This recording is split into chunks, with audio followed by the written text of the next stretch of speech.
Only as much as it was my introduction to offworlders. I had no understanding that there were such things as ET. And so I had been doing my own, whatever the healing was that I was doing, because I was given the Reiki attunements, but I never did a Reiki class, so whatever I was doing was, whatever they wanted. I'd done psychic surgeries, but I discovered that if you can't alter the script of the subconscious mind, most people won't allow healing beyond a certain point. So then I did hypnosis. And so I had people who would come in for hypnosis, for healing, or for past life experience. And this one girl came in and essentially went into trance immediately, and the Pleiadians came through. And they wanted to speak to me. And they said that because my background was journalism, I would know what questions to ask. So from that point on, we made it a regular thing. She would come into the office, they knew what time of day and what day that would be, and there would be a ship situated somewhere above us. And then they would have me ask whatever questions I wanted to ask. And if they didn't have the answers, because the other thing is, just because beings are in a higher dimension does not mean they have access to dimensions higher than theirs. So if you ask them a question, sometimes they'll say, we do not have access to that information. You will need to speak to side realm such and such. And then they'd act like a telephone exchange, and we would just connect you. And then I'd end up speaking to somebody from the side realm, and they'd answer my question, and this kind of thing.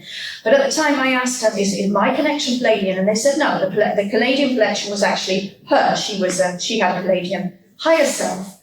My connection, in terms of the galactic levels, my closest association was actually Arcturan, which had a healing modality planet, and that was what my connection was in terms of the lower dimensional galactic story. But they said that there were beings at the periphery of the galactic federations that were interested in me, and that I was being handled very, very gently, and they were taking great care. And that turned out to be the Elohim as time went by. But the Pleiadians were the ones that gave all the information about the status. They are a little like blue-collar workers, the Pleiadians. They are the ones that there's a skeleton crew that still remains, that are literally holding the poles from shifting right now. And they kind of, showed us images of that, and it's a little bit like being at an oil well or something. They're all kind of doing what they can to keep things stabilized. They have a vested interest, because if we are successful, that is who we become, the Pleiadians. That is us at a future point. So they are vested in making sure we do not step off that timeline, because it would be catastrophic for them if we didn't complete that timeline in this cycle. The energy itself, I think in the early days, was likely beamed from one of their ships. I've been on and off their ships. I was taken to the Pleiadian library, which is housed in the ship, and they also showed me that in the event that there was a catastrophe, because we were nearing 2012, and clearly a lot of my questions were, what does this mean for everybody? And they really didn't seem to know at that time. It was like it could go one of this many ways. It could be seamless and creative transfer, of lightworkers, sort of a co-creative way to a new paradigm, which is what they were all hoping for. But equally, if that didn't happen, it could be catastrophic with nuclear exchange, or it could be, something that was going to take place in terms of the fire and flood scenario. And or rising waters was one of my big things, because I was on the vineyard, and basically they told me, the vineyard, at one point they said that the vineyard will be, and then they changed their wording, and they said the vineyard should be safe.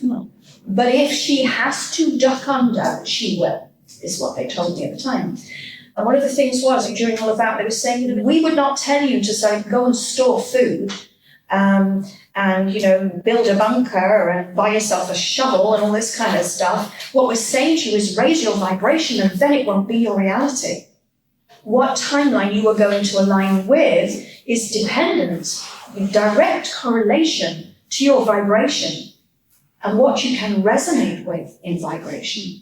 So there are many potential timelines, or there were then, many potential timelines at play, and each timeline had a different potential outcome. And it was going to be dependent on which timeline you decided to select as to what the final outcome would be, whether it would be a seamless shift or whether it would be catastrophe. So In the early days, and mainly the reason it had to be that way was because my vibration was still relatively low. So the Pleiadians were able to access me from the fifth, and so that was kind of, the connection that I had, but it didn't stay very long. Once I'd actually been given Marconics, the Pleiadians were gone. I didn't see the Pleiadians again because I was above that. Right. We've had certain instances where we've run into seventh dimensional Pleiadians and ninth dimensional Pleiadians because some of the gates that we use are actually in those dimensions. But like we said before, we should not still be connecting with specific races in that way, or even identifying with specific races in that way. We've all been everything at some point, so it's no good you go around saying, well, I'm Pleiadian. No, you've been loads of different things. At some point you may have been Pleiadian. You've been lots of other things too. If people get hung up in that area and start associating themselves with these things, they are already off their ascension path. Because as they said, we have to transcend religions, we have to transcend galactic races. So we know that all of these races all have a job to do towards supporting the ascension. Their agenda could be very different to your agenda. They have a more global view. It would be like maybe if you were sending an army out because there is going to be a battle, say somewhere in the Middle East, and then you'd send the Corps of Engineers.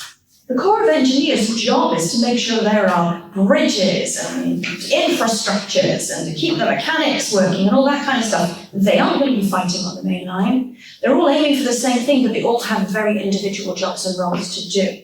So the aim is to, with everyone's support, is just to keep moving and going higher and staying in your alignment with yourself to find out what your role is.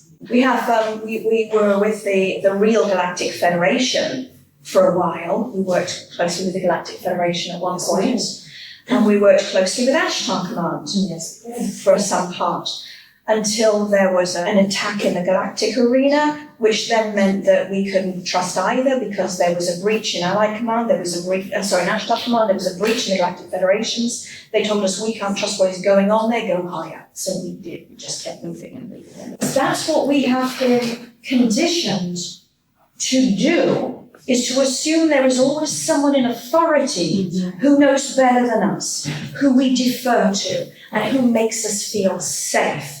And that is why we've managed to remain as children in all of this. Now you've got to, in standing your power and claiming your sovereignty, they are your co-workers at every level. They are your co-workers. And to some degree, you are even held in a greater regard because you've volunteered to come down here, and this is not a popular, comfortable decision or choice. No, there are many of them who would say, particularly angelics, who would say, I'm going to go down there, murkiness and everything, I'm not doing that. And if they do have to come down, they stay for very short periods of time because it is so uncomfortable. So we are kind of the boots on the ground.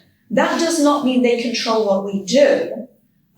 We are them, is what they will tell us. And at the level that we're currently at, they say things like, we're not telling you what to do. When I say they, I'm talking about each version of ourselves as we go higher, is basically saying, we're not telling you what to do. You have to tell us what happens next. And we're literally in co-creation now of what happens next. And we have been in co-creation, I think, for a while. For a while. It's like we have information they do not have.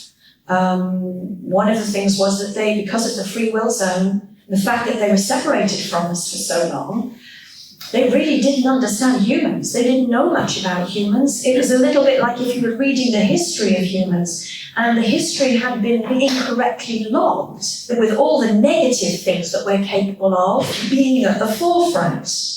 And so I can remember spending 3 consecutive nights where they were showing me what they were recording as the story of humanity. And I'm looking at it going, no, that's not right. Humans aren't like that. And then they're saying, well, tell us, what are they like?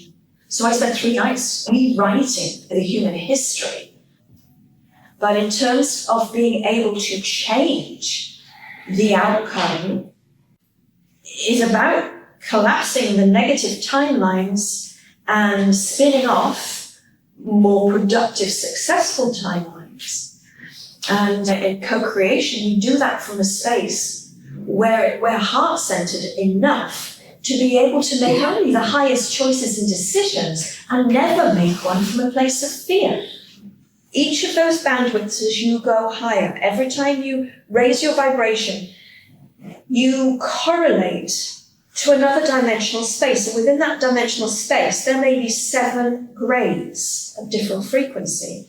And each time you rise up to enter a different space, you're now subject to the experiences in that space, whatever experiences your higher self may have had in that space, and the memories that higher self is holding become assimilated as you go higher. And that's how your consciousness becomes more and more expansive and well-rounded. It enables you not to work from a narrow focus where you are working through filters that have been created in your mind through your experience on this planet. You can see things in a much more expansive way, and you become far less fearful and totally accepting of everybody's role, whether you used to regard it as bad or good. It just is.